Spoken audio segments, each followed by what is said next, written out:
Hai, selamat datang ke channel Cikgu. Selepas menonton dan belajar, jangan lupa untuk like dan subscribe channel Cikgu ya.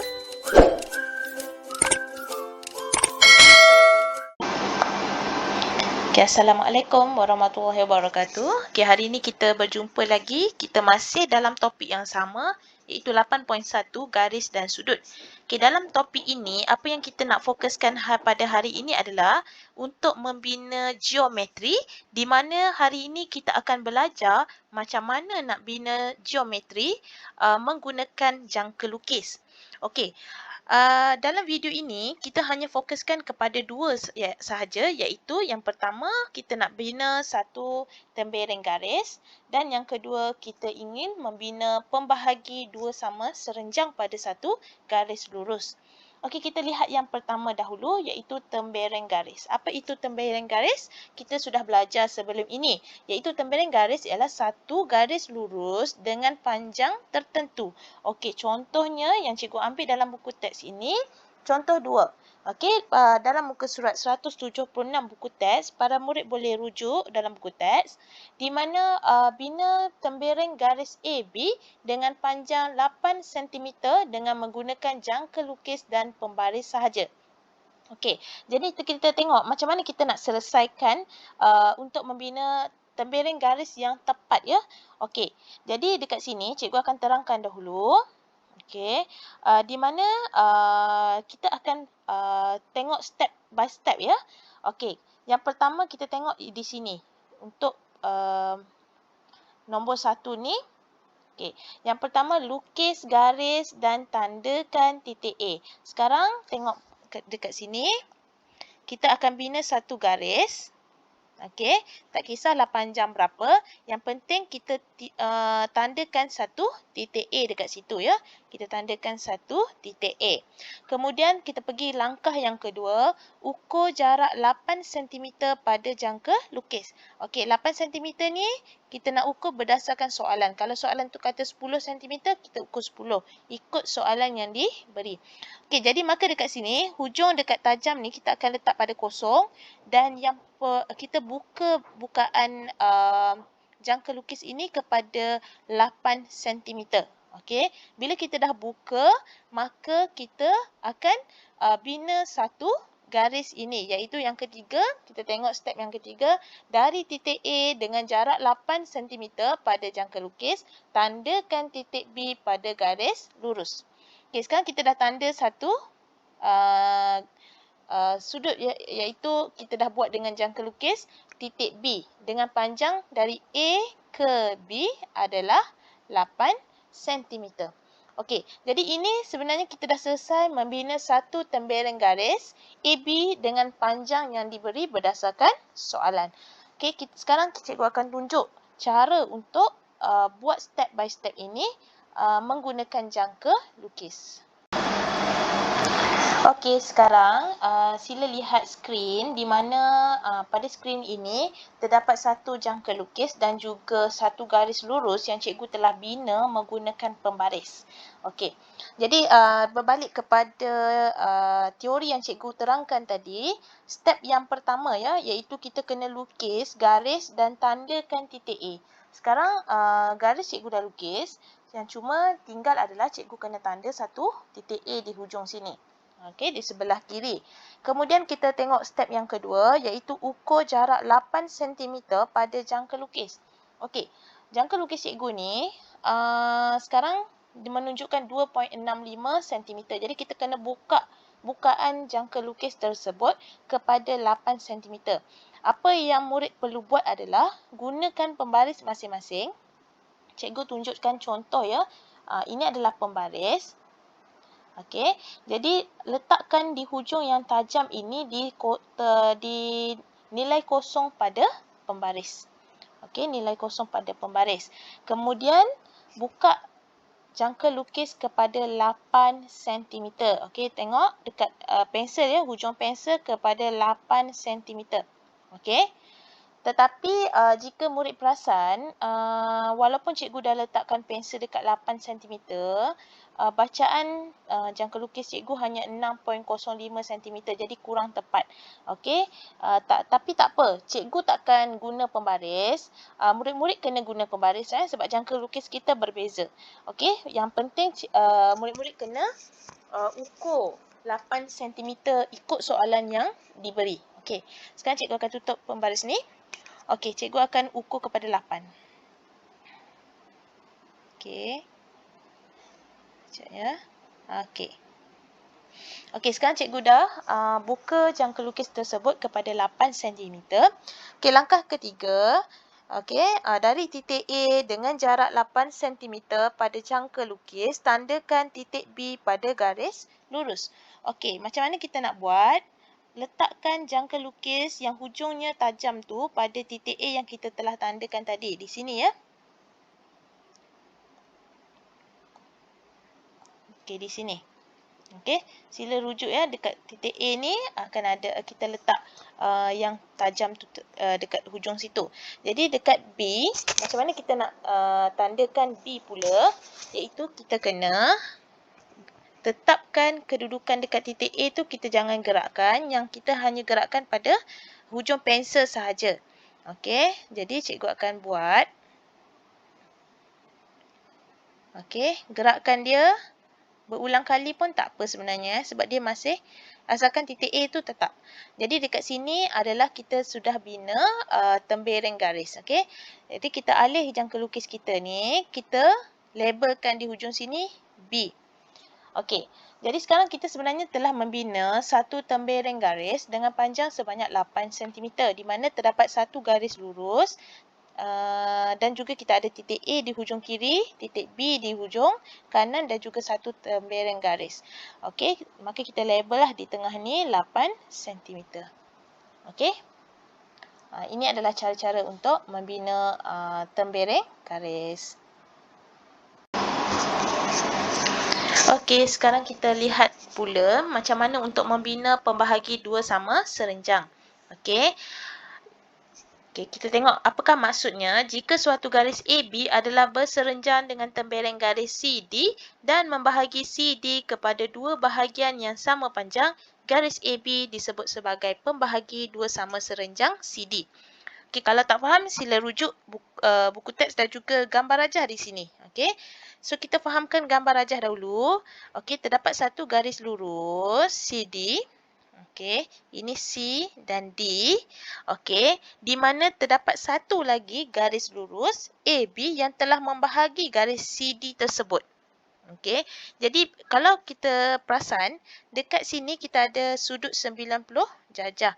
Jadi apabila satu garis lurus yang ada 90 darjah di sini, di mana kita panggil itu adalah serenjang, berserenjang. Garis itu adalah berserenjang, iaitu garis yang mempunyai sudut tepat 90 darjah. Okey, kenapa dipanggil pembahagi dua sama serenjang? Okey, kat sini kita ada nampak ya, dua sama serenjang bermaksud dia telah membahagi CD tersebut kepada dua bahagian yang sama panjang. Okey, jika perasan dekat sini ada tandaan ini, tandaan yang sama dengan ni. Okey, bermaksud ukuran di sebelah sini dan juga di sebelah kanan ni adalah sama banyak. Okey. Jadi kesimpulannya pembahagi dua sama serenjang ni kita nak membahagikan satu garis lurus tersebut kepada dua bahagian yang sama panjang. Okey, dan kita akan bina satu garis lurus tersebut. Okey, jadi kita kalau tak faham kita tengok contoh yang ketiga. Bina pembahagi dua sama serenjang bagi tembereng garis PQ dengan menggunakan jangka lukis dan pembaris sahaja. Okey, jadi kita lihat dekat sini diberi satu garis lurus PQ. Okey, sekarang kita nak bina satu garis yang lain. Okey, yang macam ni. Dan kita nak pastikan garis ni adalah garis lurus di mana sudutnya adalah 90 darjah dan ukurannya di sebelah sini dan di sebelah kanan ni adalah sama banyak. Jadi macam mana kita nak bina tersebut, kita tak boleh guna pembaris sahaja, kita kena guna jangka lukis. Okey, jadi kita tengok penyelesaian dia, macam mana kita nak selesaikan. Okey, langkah yang pertama, buka jangka lukis supaya bukaannya lebih daripada separuh panjang PQ.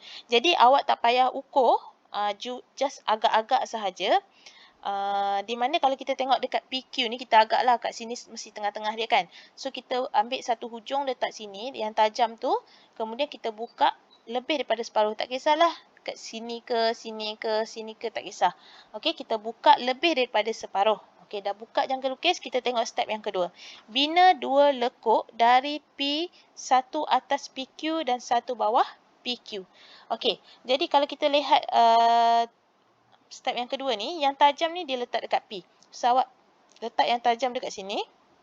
Kemudian, jangka lukis yang kita dah buka tadi, kita akan gerakkan satu di atas dan satu di bawah. Okey. So, kita akan dapat yang ni. Dua garis di atas. Satu di atas dan satu di bawah. Okey.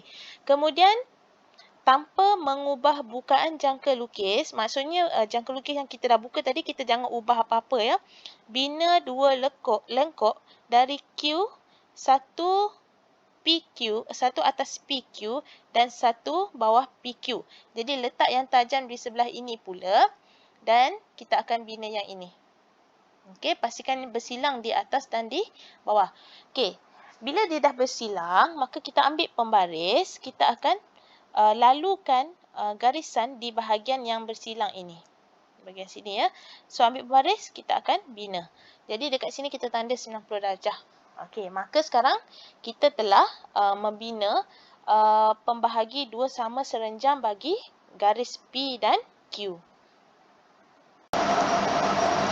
Okey, sekarang cikgu akan tunjukkan cara untuk membina pembahagi dua sama serenjam menggunakan pembaris dan juga jangka lukis. Okey, murid sila lihat pada paparan skrin tersebut di mana terdapat satu garis lurus PQ dan juga terdapat satu jangka lukis ya untuk cikgu gunakan untuk membina pembahagi dua sama serenjang. Okey, ikuti langkah yang cikgu telah terangkan tadi. Langkah yang pertama, buka jangka lukis supaya bukaannya lebih daripada separuh panjang PQ. Jadi kita ambil jangka lukis kita tadi, kita letakkan yang tajam, bahagian tajam ini dekat P dan kita gerakkan jangka lukis ini lebih separuh daripada panjang PQ. Jadi maksudnya, jika dia separuh, kita agak-agaklah ada separuh mungkin di sini. Okey, jadi kalau kita nak lebih confident, lebih yakin, lebih separuh, kita buat lebih sikit. Okey, menghampiri nilai Q pun tak apa. Yang penting dekat bahagian tajam tu dekat P. Okey, mesti kekal di bahagian P. Okey, kemudian langkah yang kedua, bina dua lengkuk dari P, satu atas PQ dan satu lagi bawah PQ. Jadi kita kekalkan bukaan yang telah kita buka tadi. Okey, kita gerakkan ke atas. Okey, macam ni. Okey, pastikan yang tajam tu tak bergerak ya. Kalau bergerak, kita adjust. Okey, kemudian kita akan bina satu tembereng di bahagian atas. Sorry ya, cikgu tukar warna pen sekejap sebab tak jelas. Okey, sekarang kita akan bina. Okey, buat besar sikit pun tak apa. Kemudian kita akan buat di bahagian bawah pula. Okey, macam ni. Okey, kita adjust supaya yang tajam ni pastikan duduk betul-betul di titik P. Okey, kemudian kita akan buat satu lagi lengkuk macam ini. Okey, kita dah selesai dekat P, kemudian kita buat di Q pula. Okey, letak yang tajam dekat Q, adjust kita punya ni supaya duduk di bahagian atas ya. Okey, kalau bergerak kita adjust yang tajam ni dekat Q. Okey, barulah kita buat garisan. Okey, maka dah bersilang di bahagian atas, kita buat di bawah pula. Okey, gerakkan jangka lukis ke bawah. Adjust kedudukan supaya tepat. Okey, kemudian kita lukis tembereng yang kedua. Okey, sekarang kita dah bina titik persilangan di bahagian atas dan juga titik persilangan di bahagian bawah. Okey, pastikan masa kita nak bina tadi, pastikan jangka lukis yang kita dah ukur mula-mula tadi yang lebih daripada separuh tu, kita tak gerakkan dia, tak kecilkan ataupun tak besarkan dia. Pastikan dia kekal. Barulah kita dapat titik persilangan yang tepat. Okey, sekarang kita ambil pembaris. Okey, cikgu akan ambil pembaris. Kita adjustkan supaya dia duduk bahagian tegak macam ni. Okey, kemudian kita letakkan betul-betul di bahagian titik yang bersilang. Okey. Ni membaris cikgu ni sengit sikit. Okey Okey, jadi sekarang kita adjust supaya betul-betul dekat tempat yang kita bersilang dan kita akan buat satu garisan. Okey. So sekarang cikgu dah bina satu tembereng garis baru yang serenjang dengan PQ. Apa maksud serenjang? Bermaksud sudutnya adalah 90 darjah ya. Cikgu akan tunjuk mana sudut 90 darjah kat sini. Okey, sudutnya adalah 90 darjah. Jadi kita panggil pembahagi dua sama serenjang. Kenapa dua sama? Kerana ukuran antara garis yang baru ini dengan titik P adalah sama banyak dengan titik Q. Okey, maksud cikgunya kat sini. Okey, ini sama banyak dengan titik di sini. Panjangnya sama banyak. Jadi ini garisan baru yang kita telah bina tadi. Yang ini ya, cikgu tunjuk. Yang ini cikgu yang kita baru bina tadi ni adalah pembahagi kepada titik P dan Q yang sama banyak. Serenjang bermaksud dia adalah sudut 90 darjah. Jadi sebab itu kita tak boleh guna pembaris suka-suka hati nak bina pembahagi. Contohnya lah kan kalau diberi kita tak ada jangka lukis. So kita nak buat sendiri garis. Kita nak guna nak buat sendiri garis. Maka contoh diberi garis lurus.